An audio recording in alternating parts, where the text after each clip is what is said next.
What is going on, all of you banana-loving gamers out there in the world? I am Mega Amser. Thank you for watching this review video, whether you are a new or returning viewer. I appreciate you stopping by. And like I said, today I am reviewing Donkey Kong Bananza, which launched just almost 3 weeks ago as of this upload on the Nintendo Switch 2. It is one of the next biggest games for the Switch 2. Shortly after its launch, and I have beaten the main story literally just like 20 minutes ago as of this recording. So I felt like I needed to talk about it, and I felt like I was at a very good point to be talking about it. Now, unlike most reviews, I'm going to end up splitting this into 3 parts here. Normally I do like to know spoilers and then a full-on spoiler section. However, I know there are some of you who will want to avoid any sort of thing, including this overview trailer, which I'm going to play in the background in a bit here. But I know you're on like media blackout ever since the announcement. So for those of you, I want to give a quick little review right here, right now. I love this game. This has become one of my favorite games of all time. This potentially might be my favorite 3D platformer collectathon of all time. Pros, the vibes are great. The gameplay feels good. I get into a certain gameplay loop here. In a way, it kind of shuts my brain off and I just go for it and I go in. I like the locations that you go to. I like the character interactions. I like just all sorts of stuff. The collecting aspect feels really good, and they do a good job of actually making it easy to collect everything, which is a really big plus if you're into collectathons like me and trying to get everything. Some cons, the music isn't as memorable, mainly because they go for an aesthetic kind of vibe here, and especially like the first half of the game, the boss fights were like extremely easy, like very easy without much strategy, and I do think that is a con of the game itself. And I do like some of the new characters they do introduce here. I think they're actually quite solid. I'm going to try not to compare it to Mario Odyssey too much, but of course it's going to come up considering it's most of the same team working on this game. But yeah, overall, for those of you who don't want to be spoiled on anything, really love this game. I absolutely adore this game. I actually personally prefer this to Mario Odyssey, and we're going to get into the like to know spoilers now to talk about why that is. But I will give you a few seconds to click away if you are one of those people who does not want to watch any other footage beyond the reveal trailer and want to go spoiler free. I would not watch this section, so we'll dive into it in just a few seconds here. All right, like to know spoilers, we're going to do the overview trailer, and I'm going to reference stuff that is in this trailer here. So, yeah, like I said, I adore this game. I love the vibes. Everything feels great. The gameplay took me a bit to get used to. Controlling Donkey Kong is not like Mario and Mario Odyssey, right? You kind of have like directional punches. You could punch up, you could punch down, you could punch forward. There are other moves you can unlock later via the skill tree, which is kind of progressed by collecting different bananas, of course, in the game. If you're familiar with Donkey Kong 64, you're collecting bananas like in that game, but they're pretty common here. There's a lot of bananas scattered throughout this world. I won't say what number for those of you who don't want to be spoiled by that. I will save that for the full-on spoiler section later in this video. But there are a bunch scattered throughout each kind of big area that you go to. It's not quite open world. It's kind of like, honestly, and in my mind, I kind of equate it similar to something like Sonic Frontiers, where it's almost like an open zone, and you're just given free reign to just explore. And what's cool about this game is to get these bananas, there are multiple ways you could go about it. What was cool about Mario Odyssey was the platforming techniques there allowed you to kind of collect moons in multiple different ways, whereas here, it's like, yeah, you could do the intended path, or you could just like destroy the entire terrain, not for every single banana, but to get to certain bananas. And that's a really cool idea, to give that player freedom. That's something that Nintendo has been trying to do a lot more in their recent games, with like Tears of the Kingdom, for example, and this one definitely does that as well in a way that works for a 3D platformer collectathon. It's interesting I say platformer because like there is a lot of platforming, but I was actually talking to shout out to Brandon earlier today as of this recording. I was talking to him about the fact that this game is more focused on combat than Mario Odyssey. Mario, you just jump on an enemy, takes him out, usually for the most part. Here, there's definitely, a lot more punching you do. It's much more violent, I guess, is the right word, than Mario Odyssey, right? You're punching terrain, you're punching enemies. The enemy variety is really cool. There's a lot of different enemies that, you can take on depending on how you want to approach that. A lot of different types of terrain, too. Terrain is a big factor of this game. In a way, I don't know, think like Minecraft, I guess. It's like this different terrain, like just you have a regular dirt, but you have like rocks, you have sand, you have like, you saw the terrain there that let you float up, like that was kind of a unique one, and there's others you unlock as well. Another big gimmick here, which I actually do like, and some may not like it as much because maybe it doesn't feel as much like the core Donkey Kong experience, these Bananza transformations. So you have, for example, like the Kong Bananza, which is really just a more powerful version of your current Donkey Kong status, and like it pretty much makes you more powerful. Then you have ones like the Zebra Bonanza, which make you go super duper fast. And you unlock these as you progress through the game and explore different areas. And they're fun. I definitely preferred some more than others, and I'll save that for the spoiler section. But they were fun to use and definitely made gameplay feel more interesting. I'm trying to think if this game could have existed without the Bananza abilities, and it still would have been fun. I think it would have, but I think the team probably thought, okay, we had the capturing mechanic in Mario Odyssey. What is going to make Donkey Kong Bananza stand out from previous Donkey Kong games? And for them, that was these Bananza transformations, which are fun and themed to the different areas you obtain them in. But it's definitely, you know, they're fun to use, for sure. They all have their own different abilities, and they feel unique from each other, and the fact that you can swap them freely is great. The Void Company we got here, we got Grumpy Kong, Poppy Kong, and Void Kong. I actually really, really like them. I know I said I'm not going to compare much to Mario Odyssey, but I know that keeps happening. I can't really avoid it. It's interesting to see what they've done differently, because I don't know if I'd say one game is better than the other necessarily. One game exceeds where the other one doesn't as much, if that makes sense. In one way, I actually really like the Void Company. Especially near the end of the game, they're given more character as the game goes on. To me, the Brutals were just kind of like one-off enemies. I know like Bowser was the main focus of Odyssey, but the Brutals were just kind of weird. I don't know. They always felt off to me. Whereas Void Company here, it makes sense, right? They're the big mining company. They're the primary antagonists as you're going through. And so it's like, it makes sense that, you know, that's what's happening. And so you have the different kind of personalities. Grumpy being the old one, who's kind of like the one who develops the weapons. You have Poppy, she's kind of like the stealthy one, the glamorous one. I don't know, hard to say. And then Void Kong, of course, is kind of the leader who's always pissed off, is the best way I can describe him.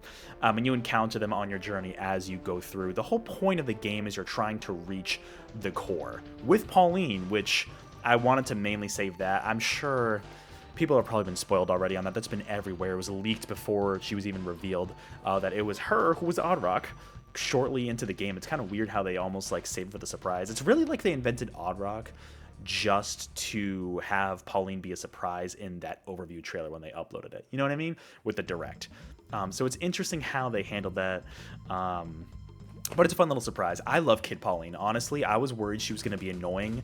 I do not think she is annoying in this game. I really do not. I think she is really, really fun as a character, and it's cool to see her still have some of the personality she does in Mario Odyssey, but like obviously she has a little less confidence here, and she's trying to gain more confidence as a singer.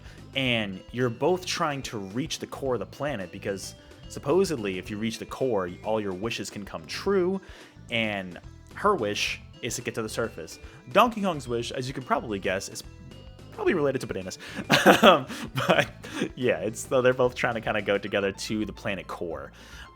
She's really fun. The idea of her singing to help you like unlock certain things and also guide you on the right path is really cool. I didn't use the guiding on the right path very much because I really didn't find myself getting lost in this game, because the map is really good in this game. It very much reminds me of, if you've ever played Metroid Prime, the 3D map in that game is really, really nice, and it's like easy to like rotate and figure out like the sense of depth with 3D maps I love, and this game has that, and it's great. It makes it a lot easier.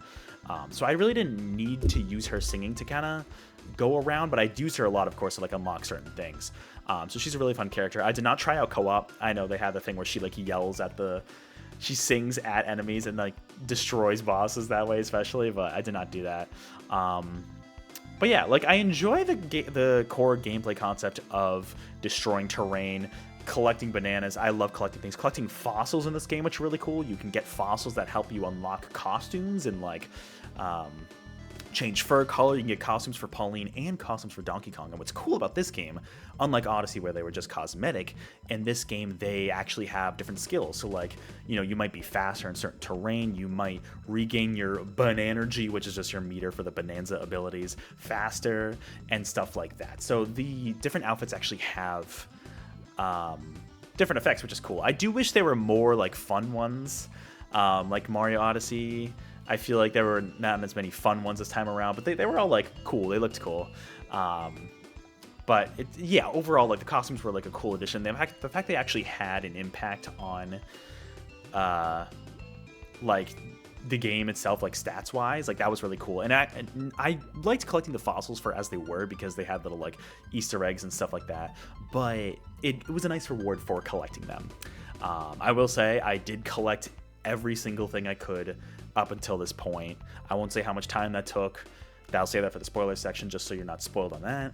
But I personally didn't get burnt out on it. I can understand why people would get burnt out, because like I mentioned early on in this video, like this game to me is like I turn my brain off and I'm in the zone, I'm in the flow. I love games that put me in this state of flow, and this game is one of those games. But I could totally understand how some people may find that, you know, like a little tiresome, a little repetitive, and I could totally get that, especially if you're going after all the bananas. But what's really nice about this game is that there's a shop where you can actually spend, so gold is the main currency, kind of like gold coins in Mario Odyssey, where you can spend gold on certain things like balloons that help you, they bring you back up if you fall off into a bottomless pit, certain things that restore your health or banana energy, as well as maps for banana, or bananium gems as they call them, bananas essentially, and fossils, which is really cool. So what I would do is sweep an entire area that I'm in, and then I would go to the shop and buy whatever maps I needed for the remaining sets, which was just like, I think a really, I don't know, I think it was a, I think they made it work really well. Sorry, I gotta reset the music here. Oh my god, why are there ads? Anyways, it's definitely like the fact that they make it easy to collect everything essentially is really cool, because a lot of other 3D platformer collectathons don't do that. That's what I love about this game. It has the charm of like older Donkey Kong games, especially like Country and 64, while also having modern design sensibilities from the Odyssey team in cases, for example, like that, where it just like, I don't know, it feels like a modern take on DK, which is great. They're heavily respecting the source material, which is awesome to see. And, you know, modern design sensibilities in cases such as like being able to buy maps for the remaining collectibles you have in an area, like that's awesome. It makes it so much nicer to 100% complete, and as someone who loves to do that as a collectathon sicko, like that's amazing. I love doing that.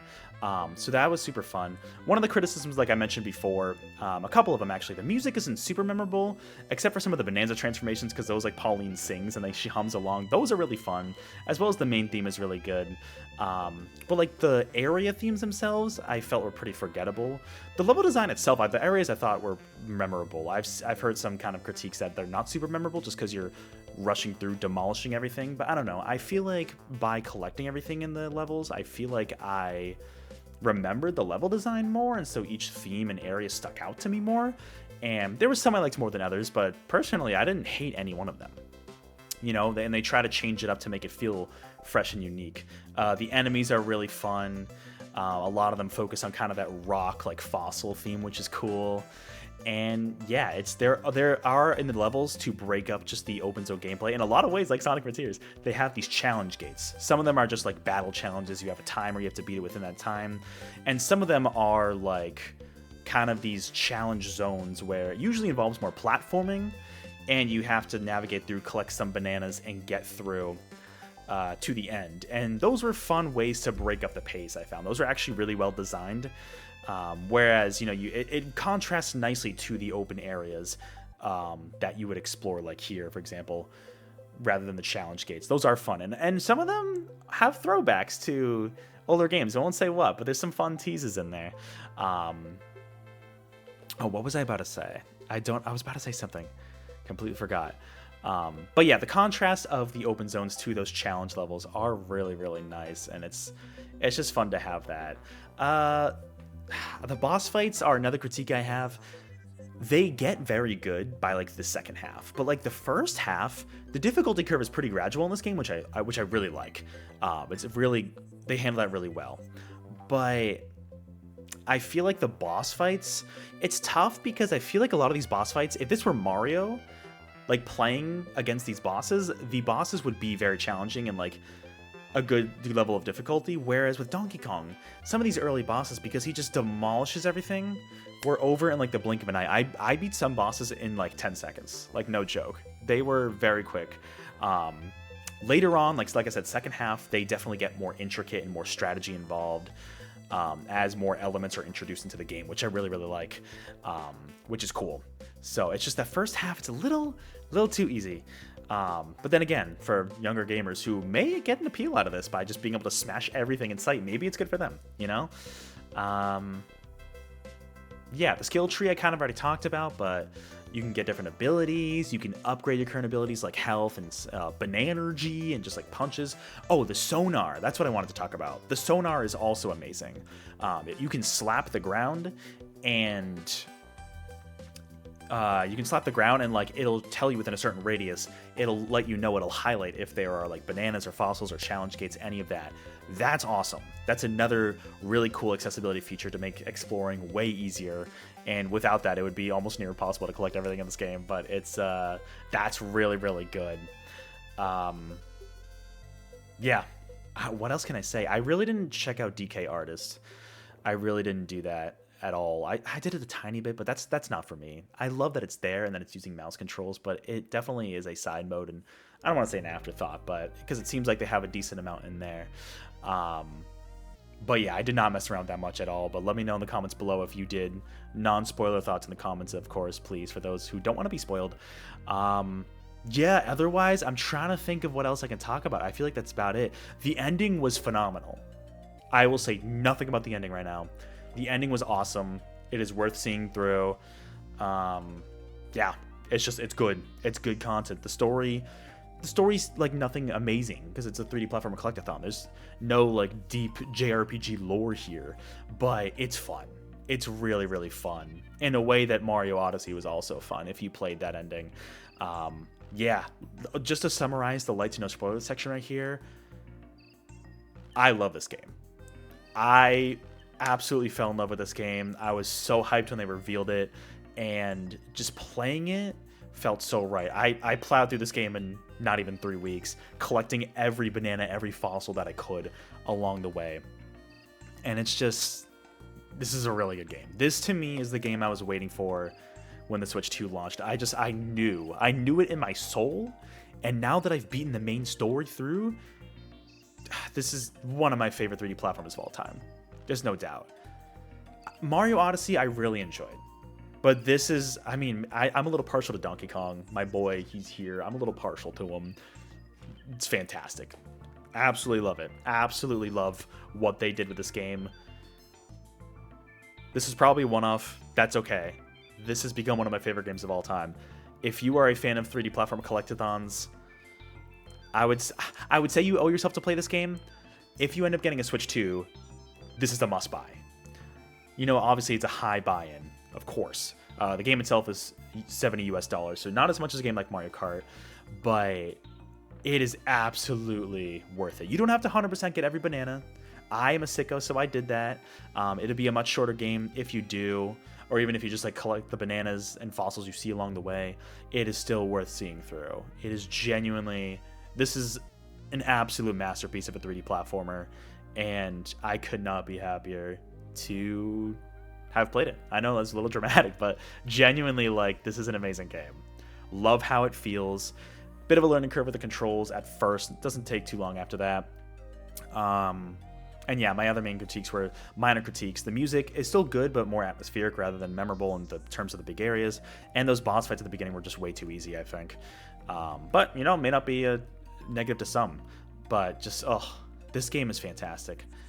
That's all I can say. Like, play this, please. If you get a Switch 2, please play this game. This is a fantastic game. This is Donkey Kong's glorious return to 3D, and he has never been better. This is my favorite Donkey Kong game by far. So good. Absolutely phenomenal game. With that, though, and I implore you, I beg of you, this next section, do not watch. If you have not finished the game and are currently playing it, if you have not played the game yet at all because you don't have a Switch 2 or you're waiting for later, please do not watch this section because I'm going to blow out the whole ending. We're going to talk all about that and just blow the whole thing out of the water. But with that, I'm going to give you an extra few seconds right now to click away. If you do not want to be spoiled any further at all, please, like I said, do not watch this if you have not finished the ending yet or have even played this game yet. I'll give you a few seconds.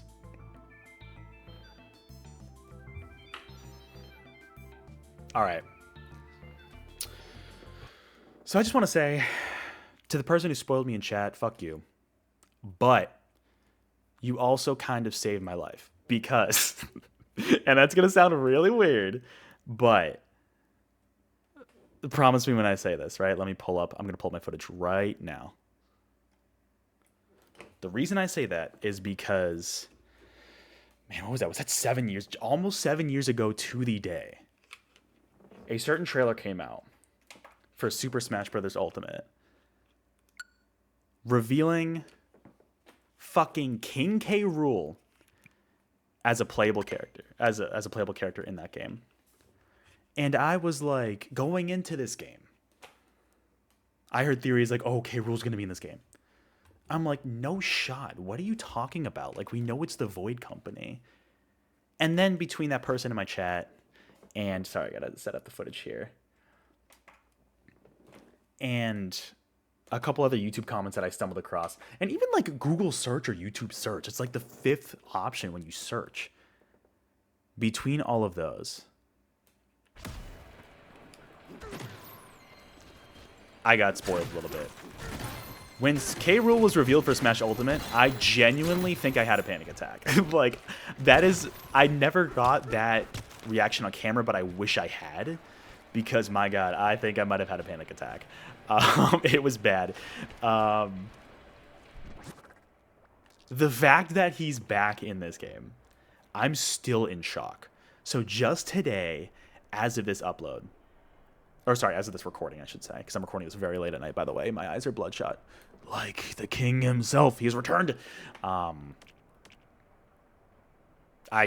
met up with K. Rool, and I did the whole ending, because I had to see through the end. I will say I do wish he kind of came into the picture sooner. Look, there he is. Do I have a video recordings of him? I think I do. Or pictures of him. There he is. He's back in action.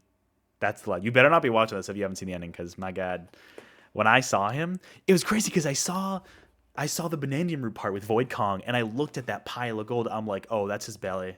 I'm like, I knew. And the green smoke coming out from, I'm like, that's K. Rool. He's just taking a big nap. And then he just like literally punches Void into the sun, and then into the planet core, I should say. Oh my God, man. And then like, sorry, I need to gush about this. Not only that, then we get, when he's introduced, we get the little rearrangement of Crocodile Cacophony, the boss fight theme from DKC2, in there. Then, not only that, but they have the audacity to reference Banana, the blunderbuss, in that first phase of the boss fight, from the boss fight in DKC2. And then, just when you think it's over... Oh, okay, I need 5 for all these. Just when you think it's over, then Gangplank Galleon kicks in, and he pulls out the copter from DKC3. I literally lost my mind. The whole ending sequence, and then going into New Donk City, pulling a station square, and I assume melting all of the civilians under that molten gold, and then just like the boxing ring. I genuinely cannot believe they brought K. Rool back. It's literally been... I mean, he's been in some spin-off games. I know he was in DK Jungle Climber on DS. I played that game growing up.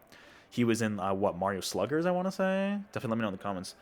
Actually, no, don't. Please don't. Please don't. I don't want to spoil. Don't spoil anybody. Don't even mention him in the comments, please. The last mainline game he was in was DK64, which, once again, this is the last 3D Donkey Kong game, the mainline game since DK64, which was literally 25 years ago. Like, I honestly am shocked. But, like, all of that... Before that happened, I would have been like, oh, of course, the team's respecting Donkey Kong's legacy between all the arcade references, between some of those challenge levels that, like, shout out to the Bramble Blast and, like, Jungle Hijinks and then Minecart Madness being there. I'm like, oh, they're heavily respecting the source material. The DK rap playing in the Hangouts. And they didn't have to throw K. Rool in there. And honestly, it felt a little out of left field at the near the final few hours of the game. But it was 100% deliberate.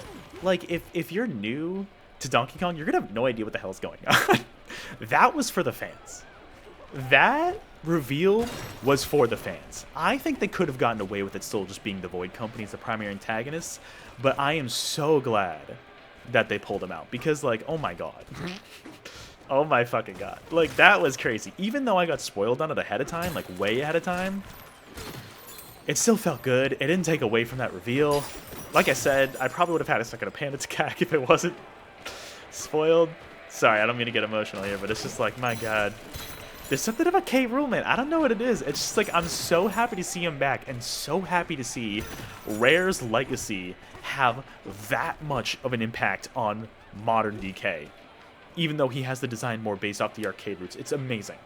It's amazing. And I'm so happy that he's there. Absolutely love it. So as you can see based on my collection, I got every single banana that I could up until now. Now there's a lot more bananas to get. Because now you can explore Ingot Isle Cave, which is awesome. There's a bunch of bananas here, but even then it looked like there were some other bananas in previous areas I could go and kind of get, which is cool. I assume new challenges. Seems like there's rematches against certain bosses, which can get you more bananas. So I guess there's 777 bananas total, so I'm going to go get those. Looks like the fossils, though, are fully complete. Love the fossils. Some of them start off like kind of, like whatever, okay, blah, blah. Then you get like the bug, the dudes. And then you get the pig. You get Squitter. You get the beaver dude from DKC1. You get On Guard. You get the frog. I forget the frog's name. Was that DKC3? Armadillo, the banana bird from DKC3. What the hell are you doing here? Okay, the robot I don't remember. Please don't mention this in the comments. I don't want to spoil people. And then 8-bit DK, the arcade references are awesome. But then also, okay, because early on, I was like, okay, we've got these like fossilized crocodile dudes, and like literally starting in like the lagoon layer, the first world, I'm like, interesting that they chose crocodiles. Like, the fossilized idea was cool. My theory was that Void was gonna bring back K. Rool as like a fossil, and then he was gonna come back. Like, I thought he was gonna have like a fossil of K. Rool and be like, I wish he was alive again, and then, you know, but instead he's just taking a fat nap. Like, I feel like that probably suits K. Rool's character way more as kind of this like lazy but like evil monstrosity, you know what I mean? Which is great. So I think it worked out. So my theory's not right there. But then we get, in the final planet core, we get the Kremlings, and they make the noise, the when you punch them, and you get the Buzz Bombers, and you get the Vulture dudes, and you get like the guys in the Kremlings in the barrels running after you with the TNT. It's like literally the final 3 hours of the game are some of the biggest fan service I've ever experienced in any game. And it's like, holy shit, like, they did not have to go that hard, but they did. It's like they clearly love and respect Donkey Kong's legacy, and I could not be happier. Oh, that's gonna be a tough one. I might need the Bananza abilities for that one. Speaking of Bananza abilities, let's talk about all those, if I can do them. Oh, I can't do them yet? Oh, interesting. I love that he slaps his chest like this, especially before you get Bananza abilities. It's so much fun. In terms of the Bananza abilities, we got to talk about the songs and the abilities themselves. Oh, wait, how do I get to the skill tree again from here? I always forget. Oh, it's like there it is. Honestly, Kong Bananza was one of my least favorites. I really liked Elephant. Elephant was super useful, especially later in the game. You could literally just destroy so much terrain sucking that thing up. And that one was a nice surprise. I'm glad they left Elephant and Snake for a surprise here. Snake was also very fun. I used that a lot to get high up for very good platforming. Like I said earlier, you can use the Bananza abilities. You can kind of abuse them and switch between them to, like, completely bypass certain challenges that normally you would have had to solve a certain way. That was awesome. Zebra was pretty fun. And the music for Zebra, I think, is my favorite. Zebra, zebra, zebra, zebra, zebra, zebra. You know, that's a good one. Snake is also very good. They're all good. Elephant might have been my least favorite song. I don't know. Kong, I think Kong just felt a little basic compared to the others, but obviously it was just a stronger version of DK, so can't complain about that.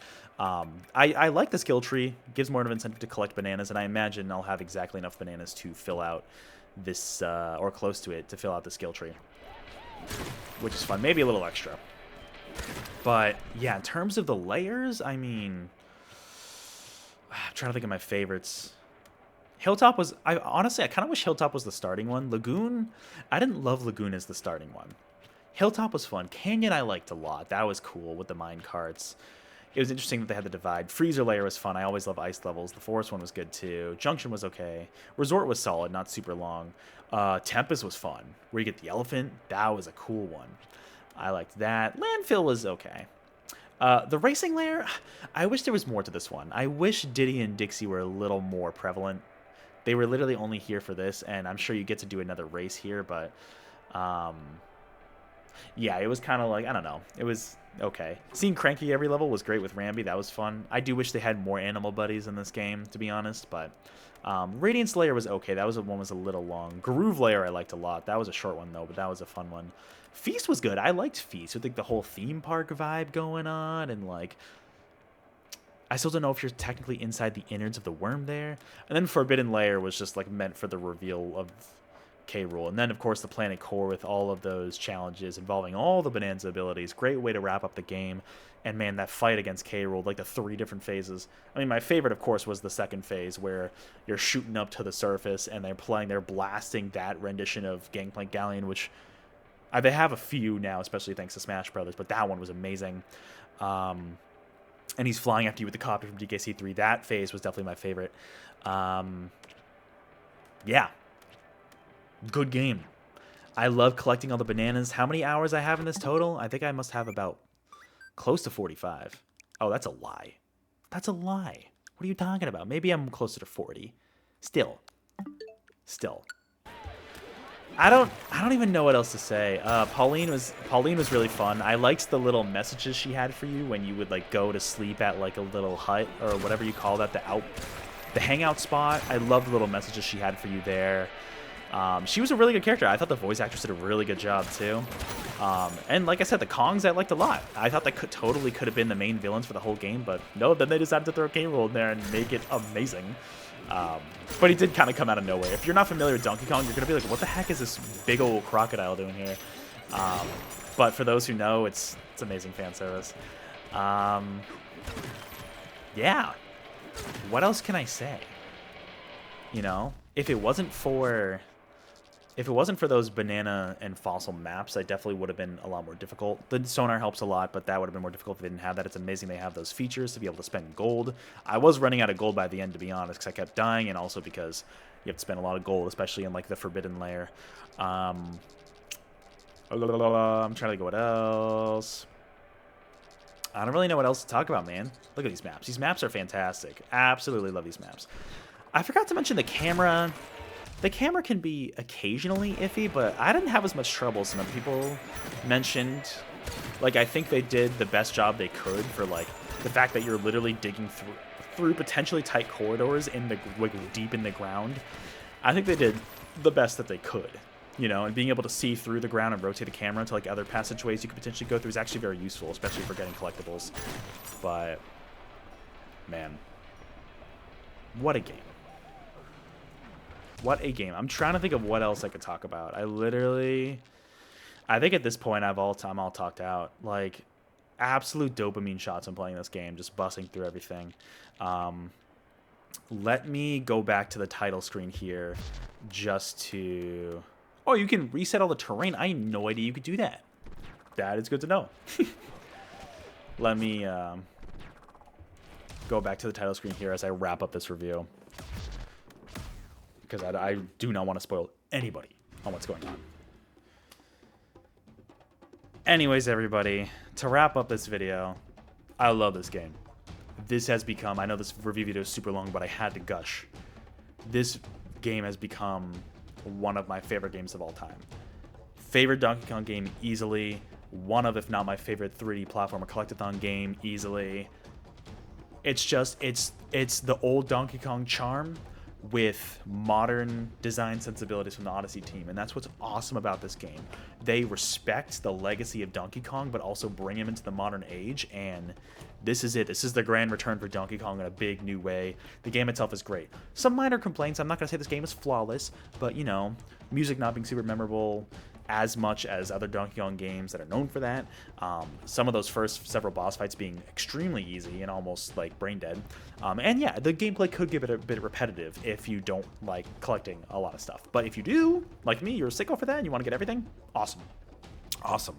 Great presentation, great character interactions. I like the new characters they introduce here. Great vibes. I love collecting. I love it. I love it. And this game filled that void, that collecting void, and it just speaks to me on so many levels. Feels great to play, such a good vibe. The whole overall experience of the game, the story, nothing to write home about, but it's awesome. Really, really great game. I mean, yeah, if you have a Switch 2, this is almost a must get, in my opinion. You know, unless you're like only a multiplayer gamer, maybe not. But I mean, I would even say maybe this is worth getting a Switch 2 for. This was my game to get a Switch 2. You know, obviously big price jump in there, but you know, for me, it's like this is an amazing game. This is, I would say this is a once in a lifetime chance, but I mean, Mario Odyssey is that game for a lot of people, and I love Mario Odyssey, but this to me is another level. I love my boy Donkey Kong, and it's his time. He's gotten his moment to shine, and I could not be happier with the product that they produced. So thank you to the Mario Odyssey team, or well, I should just say the development team of this game for making this game. This is amazing and giving Donkey Kong a big new chance, and I hope you go check it out. But with that, that is going to do it for this extra long review of Donkey Kong Bonanza. So thank you so much for watching. Let me know in the comments below. Absolutely no spoilers. I will not tolerate any spoilers in the chat. So please let me know overall thoughts. What did you like about this game? What did you not like, without getting into details? Like I said, I really want to keep people spoiler free if possible, so that, you know, I don't want them getting spoiled if they are waiting to experience this game. So definitely let me know your non-spoiler thoughts in the comments below. Otherwise, I will catch you all on the next video live stream. And until then, banana!